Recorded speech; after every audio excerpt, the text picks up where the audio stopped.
Hello everybody.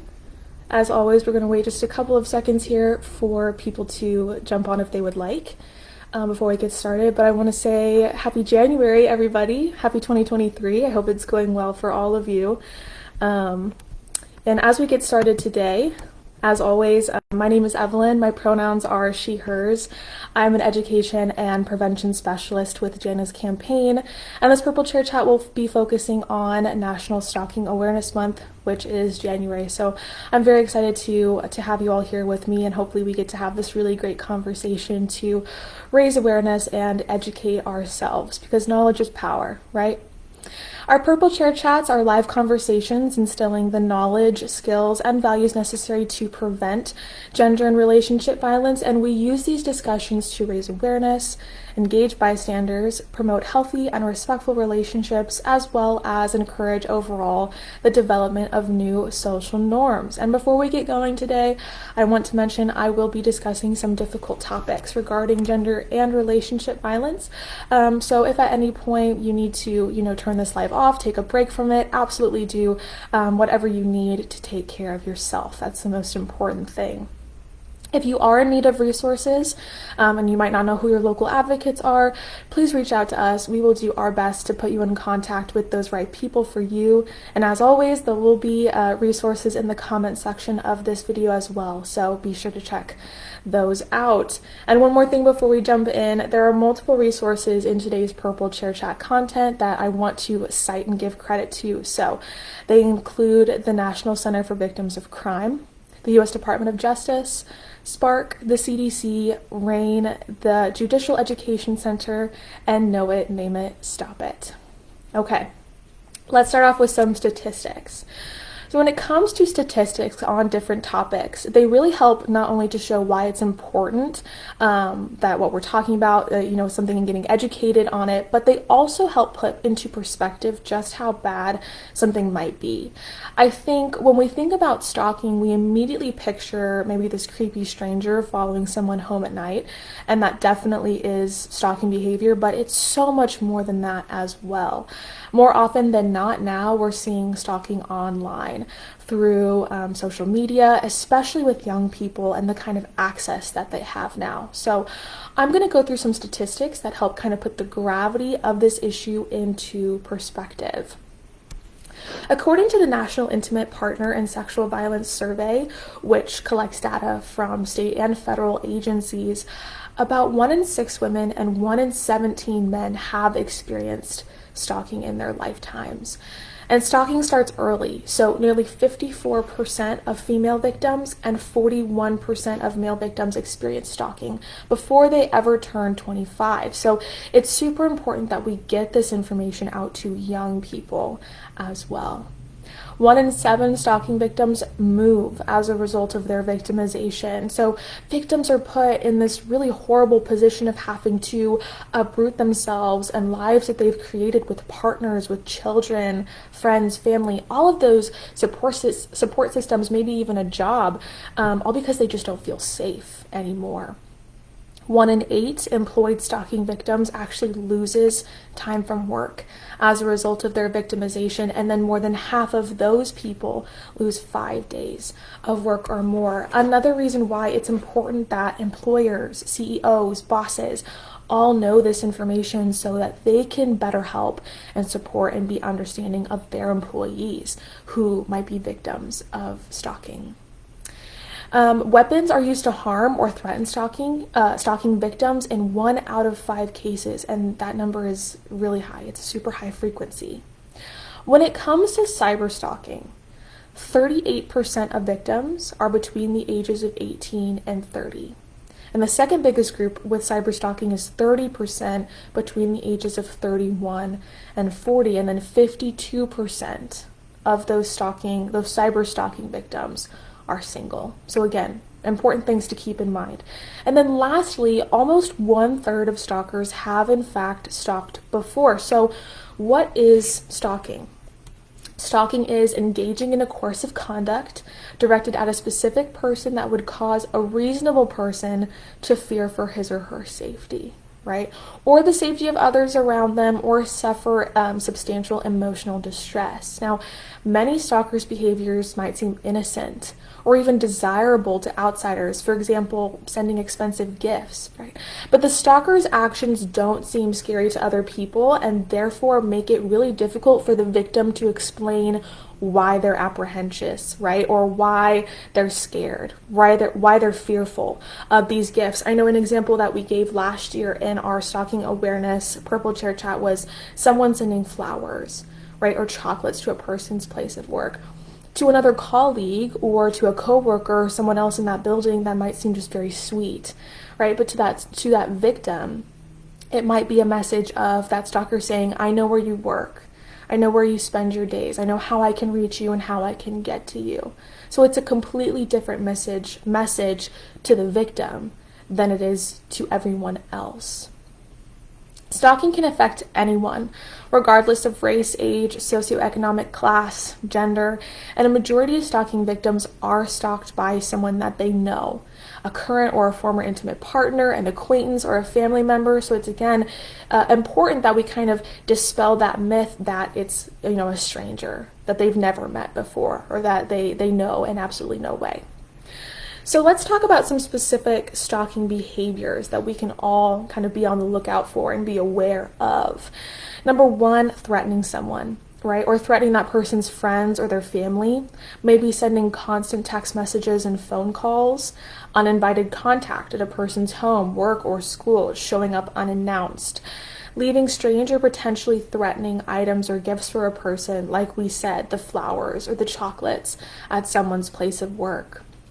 Sneaking into a person's home or car, constantly checking a person's social media accounts. This is an essential one, and one that we always talk about, especially with younger students who we present to, because, and most of you, if not all of you, probably know this, but on apps like Instagram and Snapchat, you can go on there and see when the last time someone was active, down to the minute, right? So they can go on and see point blank, so-and-so's name was active 15 minutes ago. And then on Snapchat, it actually, takes it up a level, and on Snap Map, it not only shows how long ago someone was active, but where they were the last time they were active, whether that's at their house or at school or at work or an extracurricular activity.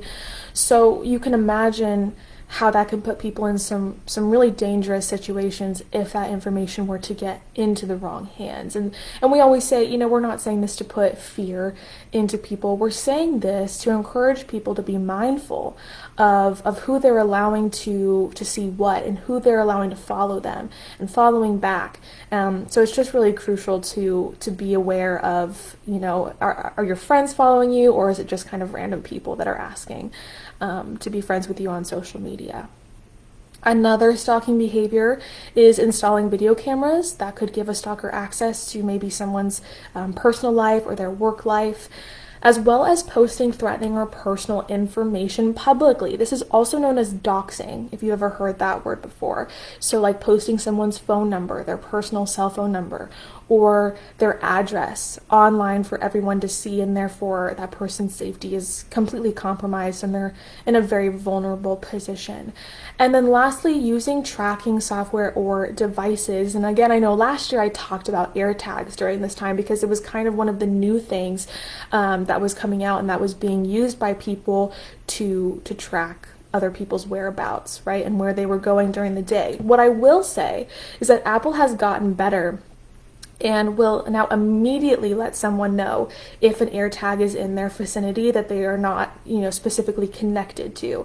Whereas it used to be last year, that AirTag could be with someone for 24 hours before Apple would send them a notification saying, hey, this has been tracking you, are you aware of this? Now it gives you the option to pretty immediately say, that's not my AirTag, I don't know anything about this, and then will, shut off with following your movements, which I think is fantastic. The thing is I think another reason why I want to bring this up is AirTags and their sales started kind of spiking again this past holiday season because there were so many issues with people's luggage and at airports and things like that.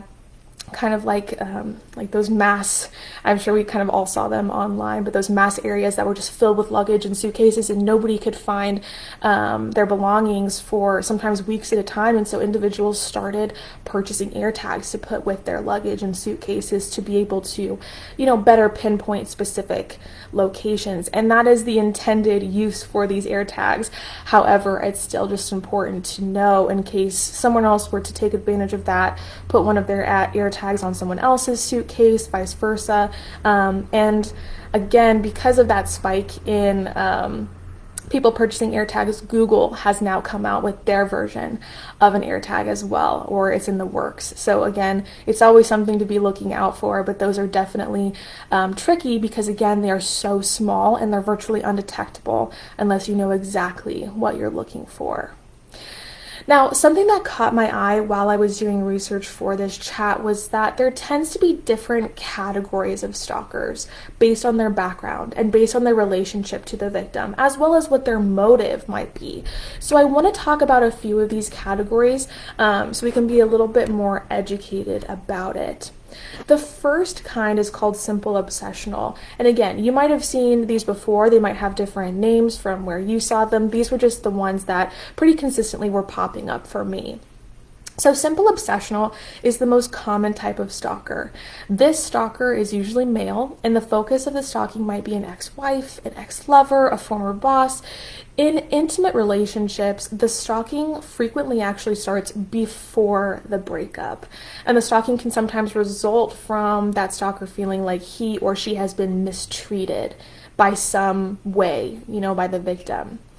The second type is love obsessional, and in this type of stalking, the stalker is a stranger or a casual acquaintance to the victim, but nonetheless, the stalker becomes obsessed and begins a pattern behavior as a means of making the victim aware of his or her existence. So high-profile examples of this type of stalking would be like when celebrities or public figures become the target of stalking. But again, this type of stalking can be focused on anyone, an average citizen as well. And then the final type is called erotomania. And this type of stalking, the stalker incorrectly believes that the victim is in love with him or with her, and that if it wasn't for some external barrier or some other interferences, that the two of them would in fact be together. And that's truly what the victim believes. And given that perceived love between the stalker and the victim, the stalker can also pose a very high risk to people close to the victim, like friends and family, because they might just be viewed as being in the way. Now, given all this information, and I know it's a lot, what do you do if you or someone you know is being stalked? In that scary situation? Number one, keep any evidence received from the stalker, like text messages, voicemails, letters, packages, emails, but it's very important to not respond. Inform family, friends, supervisors, coworkers, people who you spend a lot of time with day to day about the situation, so they can be on the lookout and know that if something is out of the ordinary, they'll know it's not just a fluke, it's serious.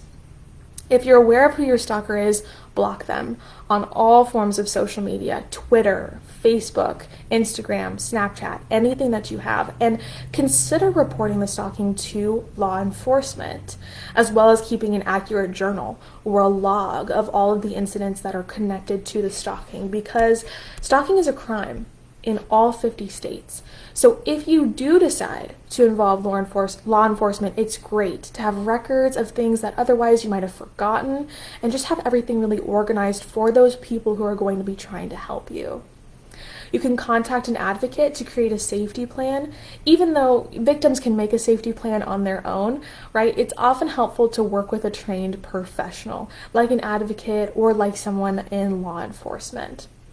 Memorize emergency numbers in case maybe you don't have access to your cell phone during a specific time that you need to call from another phone.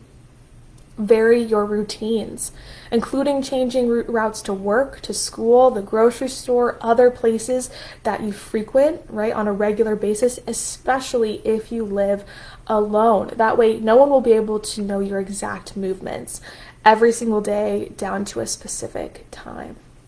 And finally, trust your instincts, right? The most important one. If you are somewhere that doesn't feel safe, either find a way to make it feel safer for yourself or just leave. While we finish up today, I do want to mention that we have multiple Awareness Month toolkits on our website under Community Education, so definitely check out our National Stalking Awareness Month toolkit. It has lots of ideas for events, as well as a ton of more in-depth information about stalking. We also have toolkits for Sexual Assault Awareness Month, Teen Dating Violence Awareness Month, and Domestic Violence Awareness Month. So if you are interested in wanting to incorporate this conversation about stalking more within your school, your workplace, your family, or just your community in general, that would be a fantastic resource for you. We always appreciate you joining these Purple Chair Chats and love being able to have live conversations, instilling the knowledge, skills, and values necessary to prevent gender and relationship violence. I really hope you were able to learn something today that maybe you didn't already know about stalking. I know I did. And as always, if you do need resources and maybe you don't know who your local advocates are, please reach out to us. We will put you in contact with those right people.